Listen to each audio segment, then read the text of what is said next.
காதல் சிலருக்கு கனவாய் இருக்கிறது, காதல் சிலருக்கு நினைவாய் இருக்கிறது, காதல் சிலருக்கு கவிதையாய் இருக்கிறது, காதல் சிலருக்கு கலைந்திருக்கிறது, காதல் சிலருக்கு கலைகளாய் இருக்கிறது.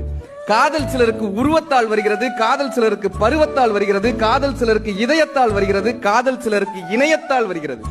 காதல் சிலரை தக்க வைக்கிறது, காதல் சிலரை நிக்க வைக்கிறது, காதல் சிலரை விற்க வைக்கிறது, காதல் சிலரை சிக்க வைக்கிறது.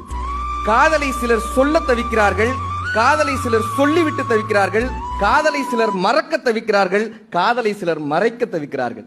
ஹிட்லருக்குள்ளும் காதல் உண்டு, வில்லனுக்குள்ளும் ஹீரோ உண்டு, எல்லோருக்குள்ளும் ஒரு நினைவுண்டு, முதல் முத்தத்தின் ஈரம் உண்டு.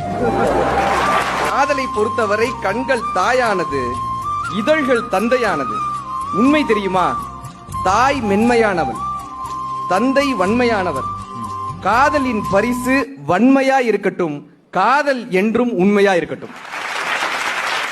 காதலை மறக்கவும் முடியாமல், காதல் பரிசை மறைக்கவும் முடியாமல், மனைவியிடம் உரைக்கவும் முடியாமல், காதல் தினத்தை கடக்கவும் முடியாமல் அழுது கொண்டிருக்கும் ஆட்களிடம் போய் கேட்டு பாருங்கள், கன்னத்தில் ஒட்டி இருக்கும் முத்தத்தின் ஈரம் இன்னும் காய்ந்திருக்காது.